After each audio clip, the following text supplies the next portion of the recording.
Vigdís Elísdóttir, þú ert deildarstjóri hérna á hjúkrunardeildinni á HSS. Já. Segðu mér hvað snýst þessi starfsemi hérna? Deildin okkar sérhæfir sig í að taka á móti skjólstæðingum og bæði frá sjúkradeildinni og eins og Landspítalanum sem að koma að bíða eftir að komast í hjúkrunarrými. Þetta eru einstaklingar sem að geta ekki orðið farið heim aftur og þurfa að bíða hér. Þannig að þetta er svona biðrýmisdeild í rauninni. Í dag eru 30 einstaklingar í biðrými hjá okkur og 2 í svona hvíldarúrræði frá heimahjúkrun. Þeir hafa 2 pláss hjá okkur, 24 pláss sem að þeir fá að hlaupa í til þess að bregðast við vanda sem er komin í neyð heima. Við í rauninni opnuðum hérna 5. október 2023 eða í fyrra. Þá vorum við búin að vera hér saman með D-deildinni í 1 mánuð rúman.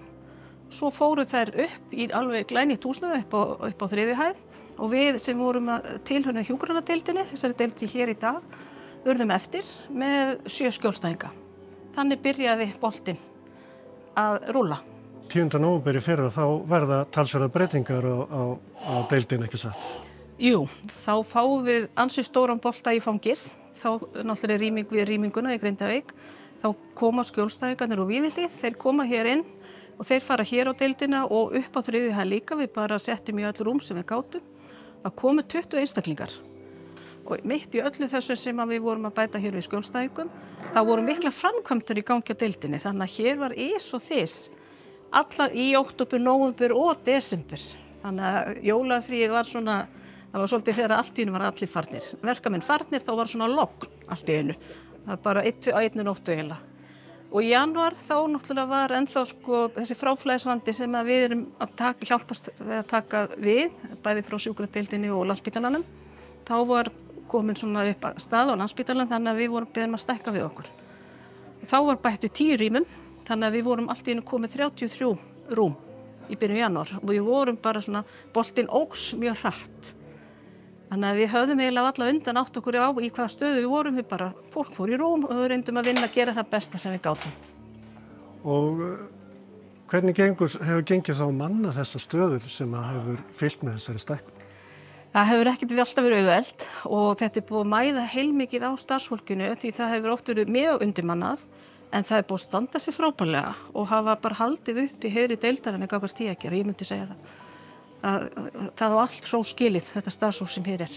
Því það hefur bæði lagt mikið á sig, komið mikið aukavaktir og hlaupið aðeins hraðar þegar það þurfti. Nú ert þú sjálf nýbúin að halda upp á 20 ára starfsafmæli hérna hjá HSS.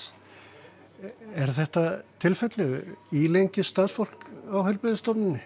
Hér er mjög gaman að vinna og ég var svo lánsam að ég byrjaði hérna á D-deildinni á sínum tíma fyrir 2004 og fékk mjög góðan lærdóm og góðan tíma. Færði mig svo yfir í heimahjúkrun 2013 og svo kom ég þaðan og hingað, þannig ég nú ekki farið svo sem víða í húsinu en aðeins, já. Og alltaf ég gaman, það er alltaf, já. Hér er gott að vera, auðvitað. Já, mjög. Yndislega starfsfólk og samstarfsfólk bara allt í öllu húsinu. Allir mjög samstíga, taka höndur saman þegar eitthvað er í gangi, þannig að ég, eins og ég segi, ég er mjög þakklátt fyrir að hafa valið það að koma á HSS á sínum tíma. Er komið jafnvægi á deildina núna, eða sérðu fram á hún eftir að stækka meira svona á næstunni? Það er komið jafnvægi, en ég veit nú ekki hvernig við ætlum að stækka meira. Þá verðum við að fara að setja upp kojur og við hefum stundu grínast með það. Nú verður kojurnar þegar stelpunar bara svitna þegar ég tala um að það verður að fara að leggja einn inn og það bara hvar allar að koma nú fyrir. Ég bara, nú setjum við kojurnar og þá bara fer, og hvernig eiga þeir að fara upp í kojurnar kom þá. En við bara gerum það sem við getum. Hugsi lausnum. Já, það þýðir ekkert annað, en við stækkum nú ekki mikið meir úr þessu. Þetta er alveg ágætt. En við þurfum að bara hlúa starfseminni, gera þetta vel og þannig að öllum líði vel og þegar fólk fari frá okkur sé það sátt og ánægt. Þannig að það snýst það. Þú talar að fólk fari frá okkur. Hvernig er svona, hversu lengi er fólk hérna að bíða eftir hjúkrunarrými? Þetta tekur maður nokkra mánuði því að við ráðum engu, það er himnafaðurinn sem ræður þessu öllu saman en fólk er að bíða hér jafnvel allt upp í 6, 8, 10 mánuði og jafnvel lengur af því að það bara þörfin er þannig og það gerist ekki hratt hjá himnafaðurnum en maður bara þakka fyrir þegar eitthvað einhver hreyfingar, af því þetta náttúrulega það fylgir eins og einn segir, eins dauður annars brauð. Það bara þar, í þessum tilfelli. Hversu margt starfsfólk á deildinni og hvernig skipta starfshlutföll? Nú við erum með hátt í 40 starfsmenn og þess eru sjúkraliðar, aðhlynningarstarfsfólk og hjúkrunarfræðingar. Það hafa verið sjúkraþjálfi í verktakavinnu sem við komið einstaka sinnum á kvöldin og fylgt eftir skjólstæðingur sem við vorum með á sjúkradeildinni, fylgja þeim eftir hérna hjá okkur. Aðhlynningarstarfsfólk í stærstu hluta. Okkur vantar sjúkraliða og ég hefði viljað hafa fleiri sjúkraliða hérna á gólfinu og eins hjúkrunarfræðinga til þess að geta sinnt þessu eins og við viljum gera. En við gerum eins vel og við getum og hérna erum að uppfylla það sem til þarf allavega eins og En ætlum að auglýsa eftir meiru.